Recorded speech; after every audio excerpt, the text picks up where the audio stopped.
Hi, and welcome to the 2020 Economic Recession and Preparation Channel. I'm your host, Tony. Thank you for joining me once again. And today I want to get right into it.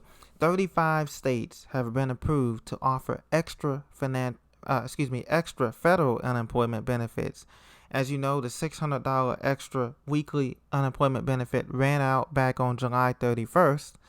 And now 35 states have been approved to offer extra federal unemployment benefits, according to CNBC.com. At least 5 states have started the $300 unemployment boost. And these states are Arizona, Louisiana, Missouri, Tennessee, and Texas are the first states to start processing and paying out a $300 weekly boost to the unemployment benefits. It's been about a month since unemployment workers last received their $600 weekly supplement to the benefits created by the CARES Act virus relief law. And a lot of people protested downtown city halls such as Philadelphia and New York and LA for this moment to happen. But even though they have this $300 a week increase in jobless benefits, some states have chose to add in an additional $100 a week, but most have opted against it. And it's been nearly 4 weeks since President Trump has signed an executive measure creating the Lost Wages Assistance Program. And that's the program that will pay up to $44 billion in federal disaster relief funding to unemployed workers. The weekly subsidy that comes on top of the benefits that workers currently receive. And so, but previously, unemployed workers that were staying at home were making more money at home than they were going to their jobs that they had. So some were saying, why even go back to the jobs that they have if they're making more at home? I know I wouldn't do that. But now, only 35 states are offering this $300 weekly subsidy. It is not known how long this subsidy will last to, but they must apply weekly for additional funding after August the 15th, which we're already after that point.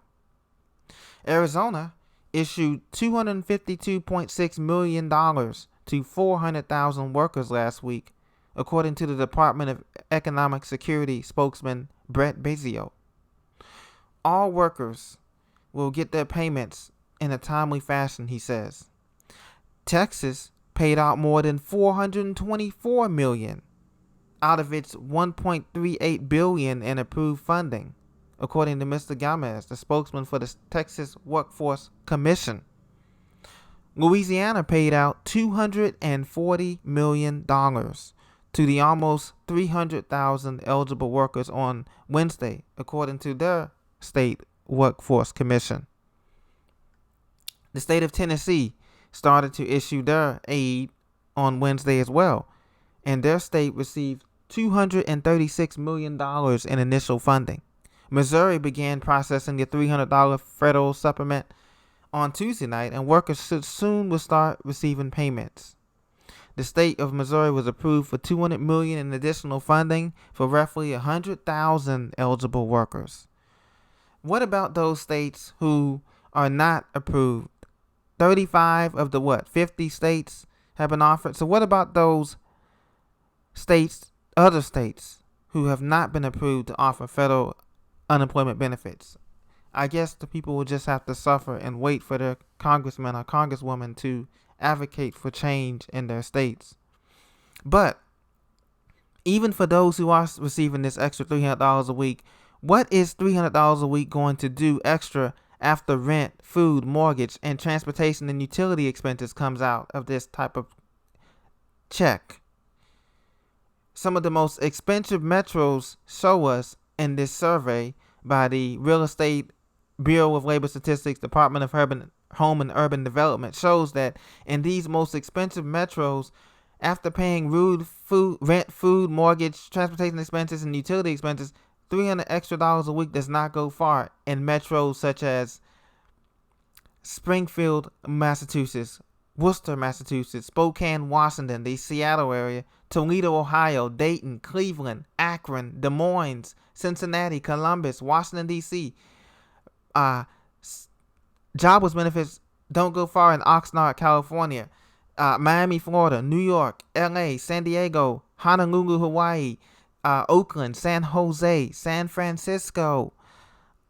$300 extra a week does not go far. As a matter of fact, for a 1-bedroom apartment, you would be in the negative in these cities. Negative 1,600 in Washington, D.C. Negative 1,677 in San Francisco, California. Negative 1,702 in Miami, Florida. Negative 1,713 in New York City. Negative 1,804 to negative 1868 in San Diego. Negative 2156 in Hawaii. Negative 2888 in San Jose, California, and then a whopping negative $3,211 in San Francisco. So you tell me, how much is $300 extra a week going to go in these states? And when are these states going to go broke? They cannot pay out this extra subsidy forever. That's the thing. Where is the money coming from? There's no such thing as a free lunch, not even in America, the land of the free and the home of the brave. This money is coming from our future generation of the kids and grandkids. This money is money that we do not have. This money is money that's coming from governments that do not have money. We're broke. We're insolvent. So printing up money so everybody can have a jubilee is not going to work in this situation. Now, states that haven't yet received federal approval for the $300 weekly subsidy include Delaware, Florida, Hawaii, Illinois, Kansas, Minnesota, Nebraska, Nevada, New Jersey, North Dakota, Oregon, South Carolina, Wisconsin, and Wyoming. The District of Columbia has not yet received approval either. And South Dakota has already said they will turn down applying for the assistance. Not that many people live in South Dakota anyway, but it's still interesting that they've turned down the assistance. Maybe they're getting oil money up there, because I know there's a lot of oil drilling going on in South Dakota, North Dakota, pipeline drilling.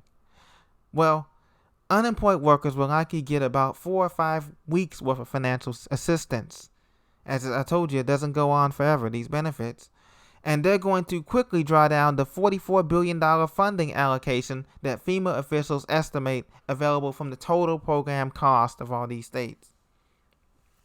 Payments would cease if FEMA's Disaster Relief Fund, the same pot of money used for weather-related and other disasters, dipped below $25 billion. Now, mind you, FEMA's dealing with these wildfires in California and the West. Plus, we just had a hurricane a couple weeks ago, 2 weeks ago, with Hurricane Laura. And we might even have flooding or some other natural disaster. So these payments are going to be tapped out very soon. I predict by November these payments will be tapped out. The majority of these funds will be tapped out. So this is very, very concerning, because the economic impact of not only the sickness, but of consumers cutting back on spending because they know that something is in the air. They know that the government is not telling them the complete truth. They know that they don't have enough money to spend, even if they did have their full check. Let's say people in these states had their full check. There's nothing left over after paying rent, car payments, mortgage, utilities, kids payments, healthcare, insurances, car insurances, mortgage insurances, everything. There is nothing left. Maybe $50, maybe $100. That is it. There is nothing left after paying all these bills anyway. So America is in a dire situation. We're in a dire situation because these benefits are going to be going out. There is no such thing as a free lunch. And this economy contracted negative 32.9% GDP in the second quarter. And in the third quarter, it's predicted that we're going to contract another 10%. And on top of this, states are not reopening. I think a lot of states are in phase 2 or phase 3. But as you can see, outdoor dining at these restaurants are empty. Bars are empty. Gyms are empty. Downtown businesses, skyscrapers are empty because people are working from home. All that retail space, all that commercial space is empty, not being utilized in this economy. And so that's going to create an absolute disaster in the fall. So continue to prepare, continue to make yourself useful, continue to learn the survival skills and prepping skills on your own. Do not wait for the last minute. Be like the squirrels. Collect your nuts while it's still summer. Do not wait for the winter time to go out there, because it's going to be too dangerous, and it's going to be a lot of people with nothing to do in terms of physical work or mental work, and they're just going to either go stir crazy, or they're going to try to take with what you have prepared. And so get prepared now, because we're in for a rough winter. Winter is coming. Thank you very much, and I'll talk to you very soon. Be blessed.